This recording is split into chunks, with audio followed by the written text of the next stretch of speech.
नमस्कार, देवभूमि समाचार में आप सभी का स्वागत है। मैं हूं आपके साथ प्रज्ञा मिश्रा। बुलेटिन की शुरुआत करेंगे बड़ी और अहम खबर के साथ। तो सबसे पहले बात कर लेते हैं देहरादून से इस वक्त की बड़ी खबर। आपको बता दें, होली से पहले कर्मचारियों को सरकार का बड़ा तोहफा।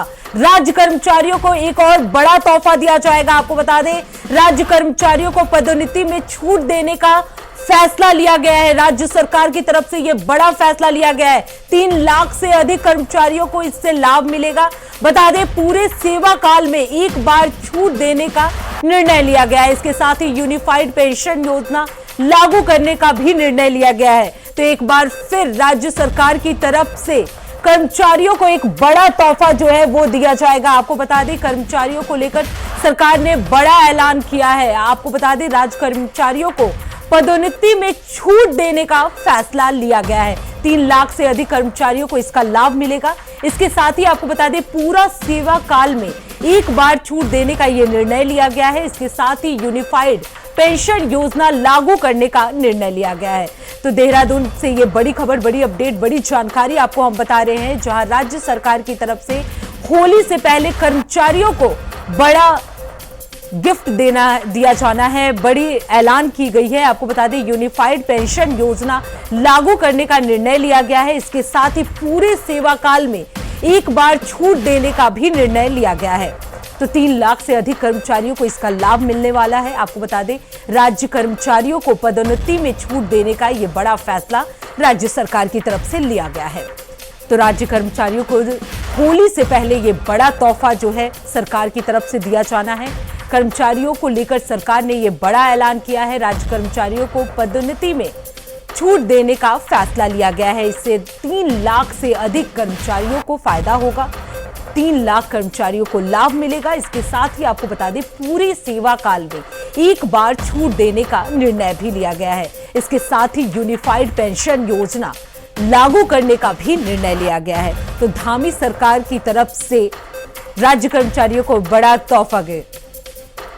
वहीं इस खबर पे ज्यादा जानकारी देने के लिए हमारे साथ अभय कैंतुरा जुड़ चुके हैं।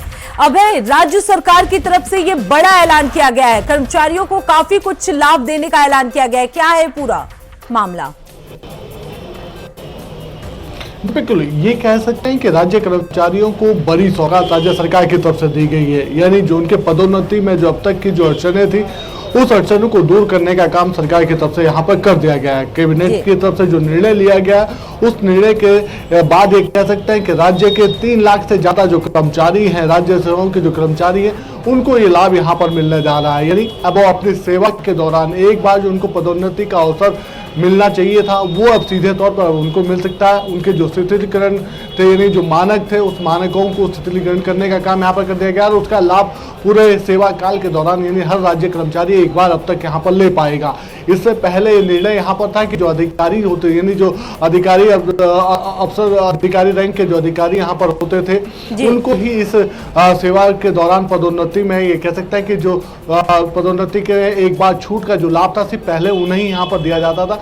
लेकिन अब कर्मचारियों को भी अपनी सेवा अवधि के दौरान एक बार उनके पदोन्नति के जो मानक होंगे, उनमें छूट देने का काम यहाँ पर किया जा पाएगा। और इसके बाद ये कह सकता है कि अब हर कर्मचारी का जो पदोन्नति का जो सपना होता है कि अपनी सेवा के दौरान वो पदोन्नति कर पाए, उसमें एक बार उसे बड़ी छूट यहाँ पर मिल पाएगी और उसका लाभ उसे मिलने लगेगा। ये बड़ा निर्णय है और ये कहा जा सकता है कि राज्य सरकार की तरफ से बड़ी सौगात उन सभी कर्मचारियों को देने का काम अगर बात की जाए एक और जल्द ही इसका जो आदेश जी बिल्कुल अभय, अगर बात की जाए तो एक और टर्म यूनिफाइड पेंशन योजना लागू करने की भी बात की जा रही है। तो अगर आप पब्लिक को ये बता दें कि यूनिफाइड पेंशन योजना जो है वो क्या होता है और कर्मचारियों को इससे क्या कुछ लाभ मिलेगा?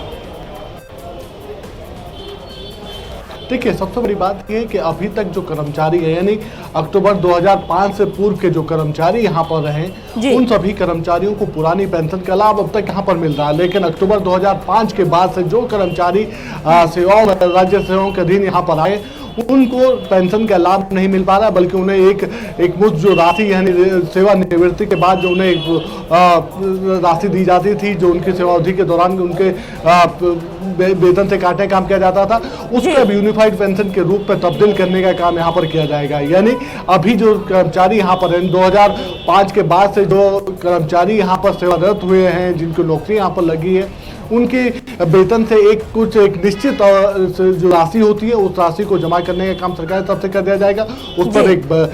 उस पर ये कह सकते हैं कि बोनस देने का काम सरकार की तरफ से किया जाएगा, जो पीएफ होता है जो पेंशन उन्हें देने का काम किया जाएगा। एक निश्चित अवधि की तरफ से जब कर्मचारी अपनी सेवा काल पूरा यहाँ पर करेंगे तो उन्हें एक राशि यहाँ पर दे दी जाएगी और उसके बाद जो उनकी पेंशन होगी उसके लिए एक राशि अमाउंट यहाँ पर तय कर दिया जाएगा कि 10 से 20% की जो उनकी राशि है उससे उनकी जो पेंशन होगी उस पेंशन को देने का काम वहां पर कर दिया जाएगा।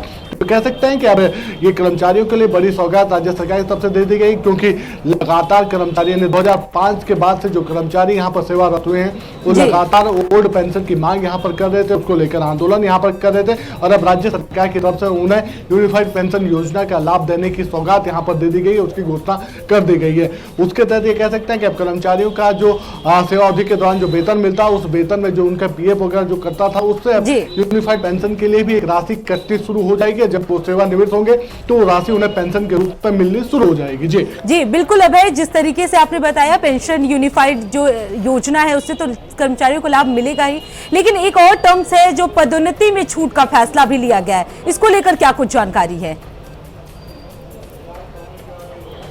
देखिए, अभी तक ये कहा जा सकता था कि सिर्फ जो अधिकारी रैंक के जो यहाँ पर कर्मचारी होते थे, जो अफसर रैंक के जो अधिकारी होते थे, उनको ही सेवा अवधि के दौरान जो पदोन्नति के जो रास्ते होते थे, कोई इस पदोन्नति को कर पाने में असफल होता है क्योंकि विभाग की अपनी अपनी जो अर्हताएँ होती है, जो अपने अपने मानक होते हैं, उनमें अगर सही नहीं बैठ पाता है तो फिर वो जिस रैंक पर वो भर्ती हुआ था उसी रैंक पर सेवानिवृत्त होने का काम यहाँ पर करता था।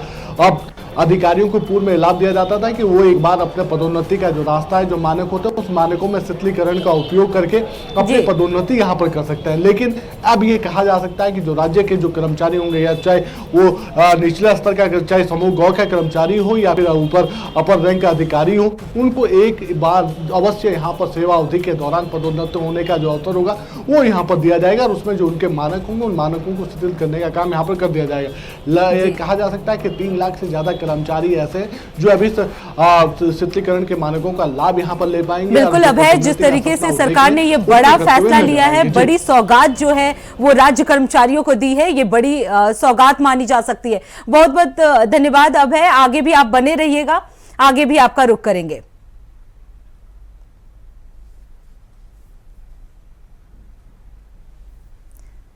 तो आपको बता दें राज्य कर्मचारियों को पदोन्नति भी जो है वो दिया जाएगा। इसके साथ ही आपको बता दें 3 लाख से अधिक कर्मचारी को लाभ मिलने वाला है। पूरे सेवा काल में आपको बता दें छूट देने का निर्णय लिया गया है।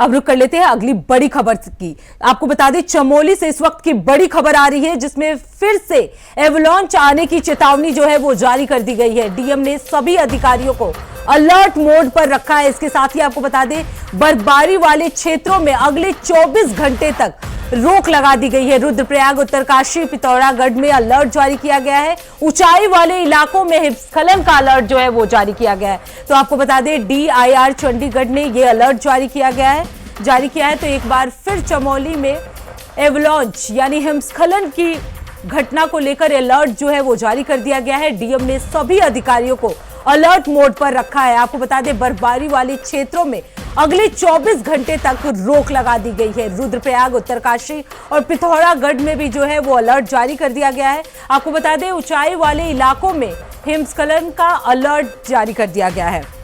वही इस खबर पे ज्यादा जानकारी देने के लिए हमारे साथ लगातार अभय कैंतुरा जो है वो जुड़े हुए हैं। अभय, एक बार फिर से चमोली में अलर्ट जारी किया गया है। देखिए, जिस प्रकार से उत्तराखंड में इस समय बर्फबारी यहाँ पर हुई है, पिछले दिनों जो मौसम का मिजाज बदला था, जो बर्फबारी यहाँ पर हुई है और अभी भी पर्वतीय क्षेत्रों में कह सकते हैं कि मौसम का जो मिजाज है वो बदला हुआ नजर आ रहा है। लगातार ऊंचाई वाले जो क्षेत्र है वहाँ पर हल्की बारिश और बर्फबारी होने की संभावना यहाँ पर जताई जा रही है। उसी को देखते हुए ये मौसम विभाग की तरफ से बड़ा अलर्ट यहाँ पर जारी कर दिया गया है। जो 3,000 मीटर से अधिक से ऊंचाई वाले जो स्थान है वहां पर हिमस्खलन यानी जो एवलांच आने का जो खतरा उसकी अंदेशा यहां पर मौसम विभाग की तरफ से जताया गया। चंडीगढ़ की तरफ से जो यहां पर जारी अलर्ट जो जारी किया गया उसमें साफ तौर पर कहा गया है कि चमोली, उत्तरकाशी, रुद्रप्रयाग और पिथौरागढ़ जो ऊंचाई वाले जो क्षेत्र है, यहाँ पर एवलांच आने की संभावना सबसे ज़्यादा रहती है। ऐसे में उसकी संभावना अभी अगले 24 घंटे में और यहाँ पर बढ़ पाएगी, इसलिए प्रशासन को एहतियात के तौर पर अलर्ट रहने के लिए यहाँ पर कहा गया है। तो ये कहा जा सकता है कि चमोली में एक बार फिर अलर्टनेस यहाँ पर जारी कर दी गई, क्योंकि पिछले एक कह सकते हैं कि 28 फरवरी को जिस प्रकार से चमोली में एवलांच आया था और उस एवलांच में 57 मजदूर दबे थे, तो उसके बाद से अंदेशा ज़्यादा और यहाँ पर बढ़ गया था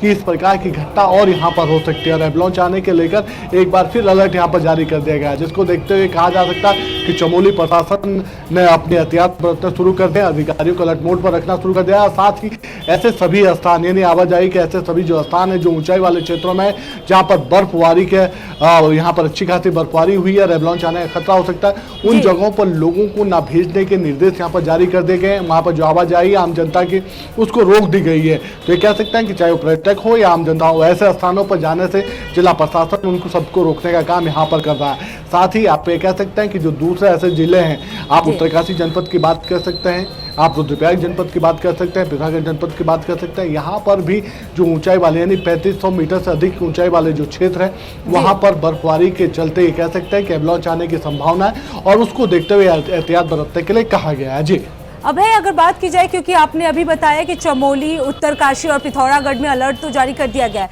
लेकिन अगर जो पहाड़ी क्षेत्र से नीचे के इलाके हैं उनको लेकर क्या कुछ अपडेट है?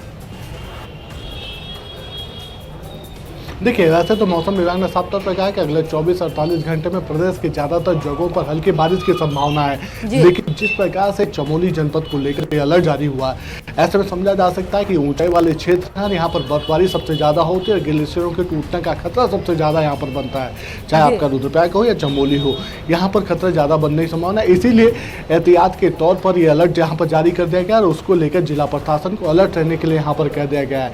और जो अलर्ट यहाँ पर जारी हुआ, उसी के बाद ये कह सकते हैं कि चाहे आपका उत्तरकाशी हो, चमोली हो या पिथौरागढ़ हो, इन जगहों पर ज़्यादा एहतियात बरतने के लिए कह दिया गया है। नीचे जो ये कह सकते हैं कि जो तराई वाले क्षेत्र होंगे, यहाँ पर हल्की बारिश की संभावना है, इसलिए वहाँ पर उतना अलर्ट तो नहीं, लेकिन जो ऊंचाई वाले क्षेत्र है वहाँ पर ज़्यादा सावधानी बरतने के लिए कहा गया है। जी तो अभय, क्या माना जाए कि जो पर्यटक हैं उनका भी आना वहाँ पे मनाही है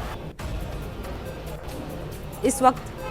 देखिए, इस समय ये कह सकते हैं कि चमोली और उत्तरकाशी दोनों जगहों पर जो ऊंचाई 3000 मीटर से अधिक ऊंचाई वाले जो क्षेत्र है, जहां पर बर्फबारी हुई है पिछले दिनों, क्योंकि पर्यटक इसी बर्फबारी का लुत्फ लेने के लिए यहां पर आते हैं और लगातार एक भारी संख्या यहां पर उनके आने की यहां पर देखी जा रही है। लेकिन फिलहाल अभी ये कह सकते हैं कि चमोली में जिला प्रशासन ने ऐसे सभी स्थानों पर पर्यटकों की और आम जनता की जो आवाजाही है उसको बंद करने का काम यहाँ पर कर दिया है। जिला प्रशासन ने साफ तौर पर पुलिस प्रशासन को निर्देश यहाँ पर दिए हैं कि इन जगहों पर ऐसी जो सभी जगह पर्यटक स्थल वाली जो ऐसी सभी जगह जहाँ पर बर्फबारी अच्छी खासी हुई है और एवलांच का खतरा वहाँ पर बढ़ सकता है, तो उन जगहों पर जनता को ना भेजने के लिए यहाँ पर निर्देश किया जा चुका है। पुलिस की जो तैनाती है उसको वहाँ पर सुनिश्चित करने के लिए कह दिया गया है, ताकि किसी भी प्रकार से आम जनता के ऊपर कोई खतरा और ना मंडरा पाए।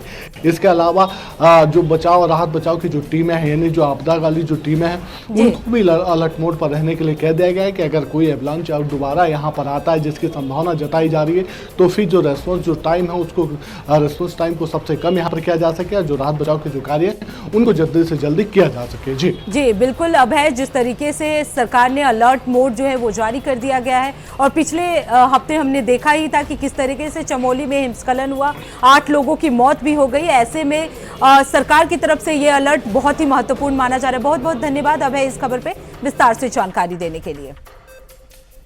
तो फिर से एवलांच आने की चेतावनी जो है वो चमोली में जारी कर दी गई है। आपको बता दें, अलर्ट मोड पे सभी अधिकारियों को रहने के लिए कहा गया है। इसके साथ ही लोगों से अपील की गई है कि इस तरह के इलाकों में वो जाए नहीं। अब रुक कर लेते हैं अगली खबर की। उत्तराखंड के गढ़वाल से लोकसभा सांसद और बीजेपी के राष्ट्रीय मीडिया प्रभारी अनिल बलूनी ने सोमवार को केंद्रीय गृह मंत्री अमित शाह से मुलाकात की। आपको बता दें, सांसद अनिल बलूनी ने गढ़वाल लोकसभा के सीमांत जनपद चमोली के सीमावर्ती क्षेत्र के विकास से संबंधित योजनाओं के मामले में केंद्रीय मंत्री से बातचीत की। आपको बता दें, सांसद अनिल बलूनी ने कहा कि सीमांत क्षेत्र में सड़कों की योजनाओं को लेकर केंद्रीय गृह मंत्री से विस्तृत चर्चा की गई है। तो वहीं अनिल बनोली का यह भी कहना है कि सीमांत क्षेत्रों में विकास की योजनाओं और पलायन को रोकने के लिए विस्तृत कार्य योजना बनाकर केंद्रीय गृह मंत्री से बातचीत की गई। केंद्रीय गृह मंत्री ने आश्वासन दिया है कि सीमांत क्षेत्र के विकास के लिए कार्य किया जाएगा।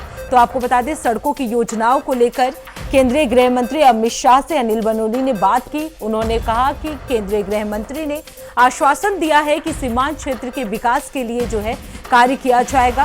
कई अन्य महत्वपूर्ण कार्यों पर भी चर्चा की गई।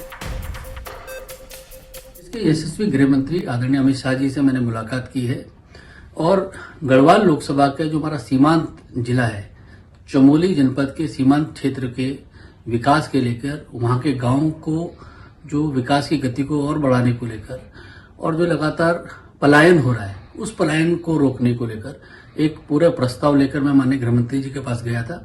मैंने गृह मंत्री जी से आग्रह किया कि यहाँ पर लगभग 66 ऐसे बड़ी सड़क की योजना है जिनको पूर्ण करना आवश्यक है और गांव में और भी बहुत सारे विकास के काम होने हैं।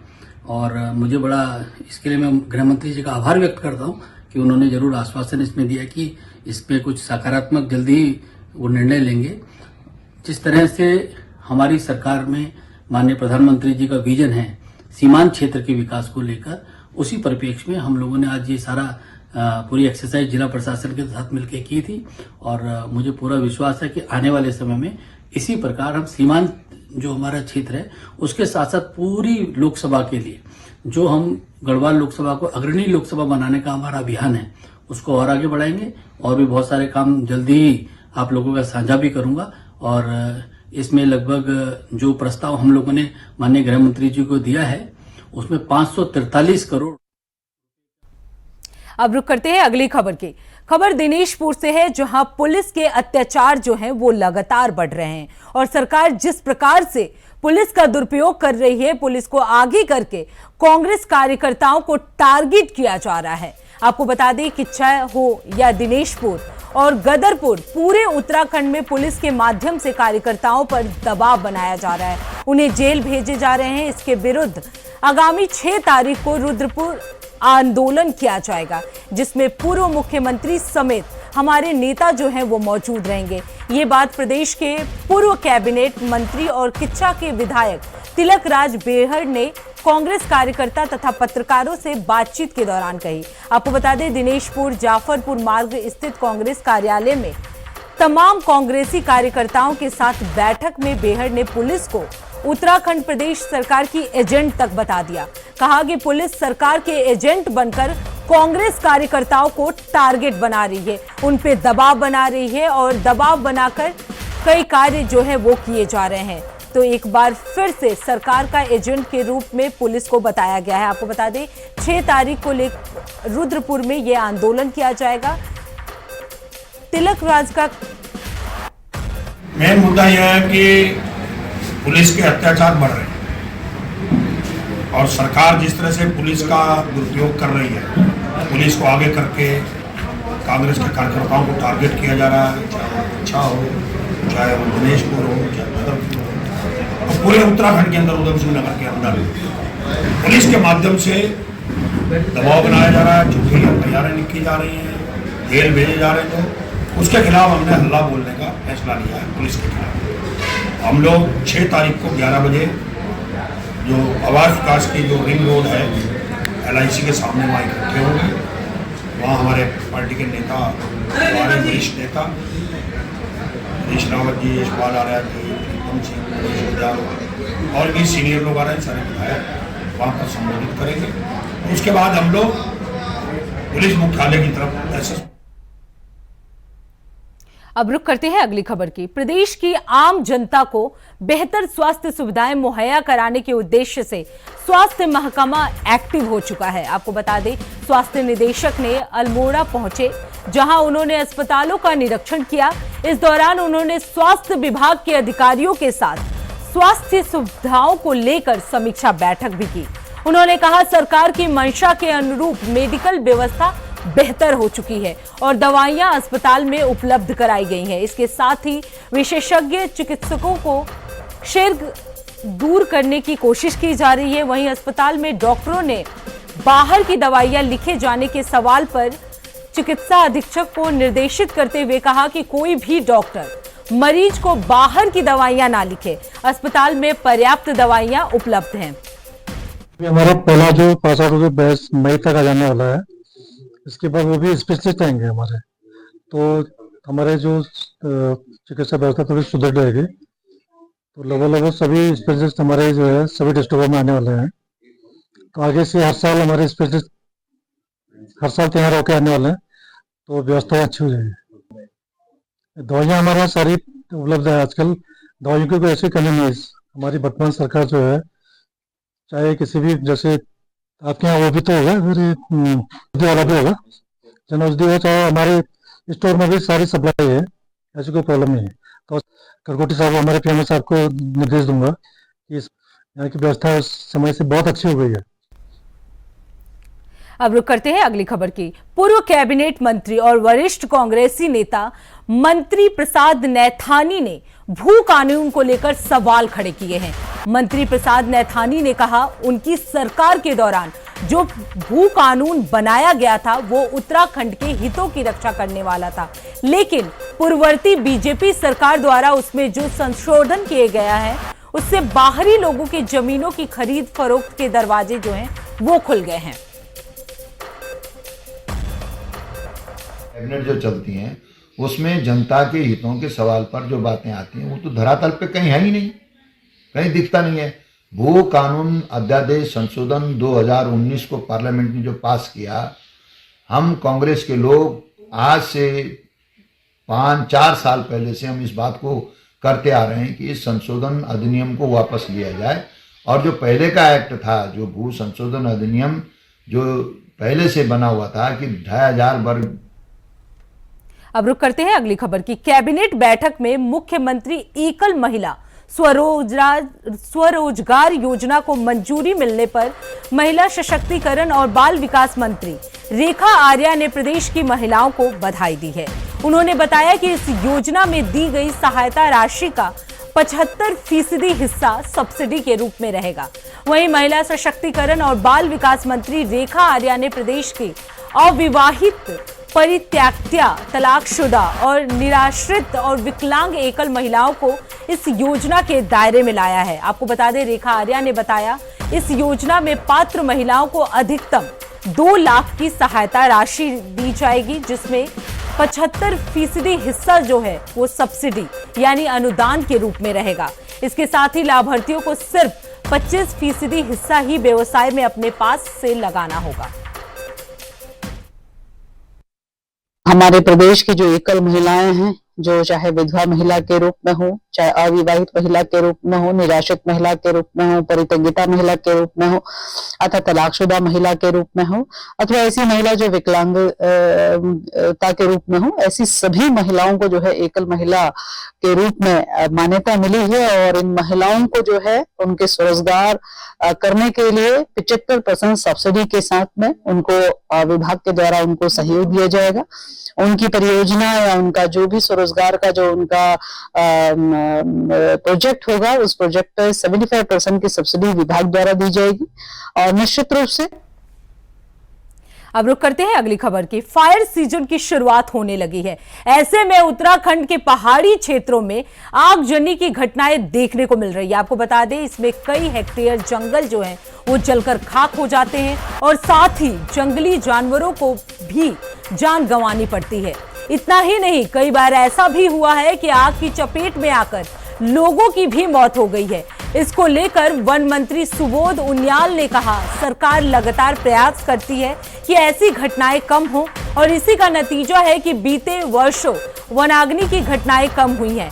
कैबिनेट मंत्री ने आगे ये भी कहा कि पहली बार सरकार ने ये फैसला लिया है कि अब हर जिले में एक अधिकारी को मॉनिटरिंग के लिए नियुक्त किया जाएगा, जो सभी घटनाओं का अपडेट लेता रहेगा।